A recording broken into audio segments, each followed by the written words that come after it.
کوئی ایسی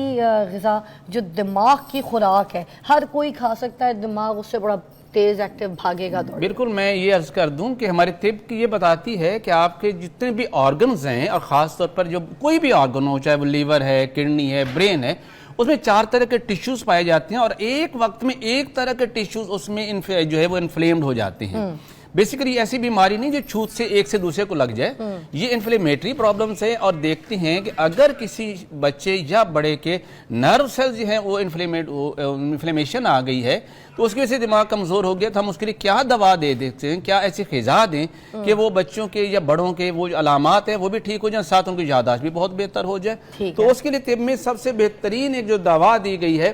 وہ یہ ہے، جسے ہم ہریڑ کہتے ہیں، ہریڑ کا مربع کہتے ہیں۔ ایک دانہ اگر ہریڑ کا مربع صبح خالی پیٹ اور ایک دانہ ہریڑ کا مربع اگر رات کو سوتے ہوئے کھا لیا جائے اور کم از کم 1 ماہ تک کھایا جائے تو اس سے جن بچوں کے بال سفید ہو رہے ہوتے ہیں وہ بالکل ٹھیک ہو جاتے ہیں،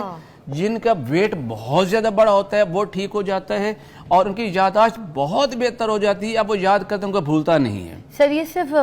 بچوں کے لیے، یہ ہمارے ملک صاحب ہیں، ان کا کچھ نہیں ہو سکتا؟ میں بتاتا ہوں، جیسے ان کی اب میں مزاج اور عمر کے مطابق جیسے بات کروں گا تو اس کے مطابق نسخہ جات بھی آپ کو بتا دیے جائیں گے۔ اچھا، اب اس میں سیکنڈ یہ ہے کہ چونکہ یہ ہریڑ ہے، اس کے اندر سب سے زیادہ کیا چیز پہ اس میں اللہ تعالیٰ نے آئرن رکھا ہوا ہے، یہ آپ کے عضلات کو اور آپ کے قلب کو بہت زیادہ قوت دیتا ہے۔ ایسے مریض ہوتے ہیں بڑے ڈرپوک سے ہوتے ہیں، ذرا سی آواز آئی جو ڈر گئے بیچارے، تو جیسے دل کو طاقت ملتی ہے اس ہریڑ کا مربع کھانے سے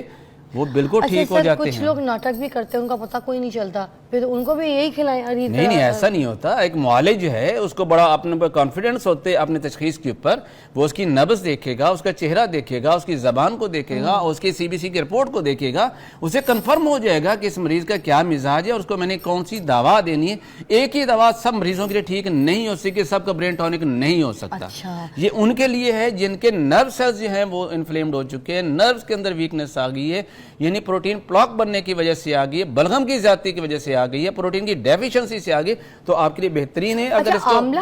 کو بھی تو کہتے ہیں نا، آئرن اس میں ہم بہتر، اس میں ہم یہ کر سکتے ہیں، اگر اس کو مزید کرنا چاہتے ہیں، ہمارے پاس یہ آملے کا مربع ہے، 1 دانہ آملے کا مربع جو ہے وہ صبح کھا لیا جائے، اور 1 دانہ ہریڑ کا مربع جو ہے وہ جو ہریڑ جسے کہتے ہیں، اس کو رات کو کھا لیا جائے،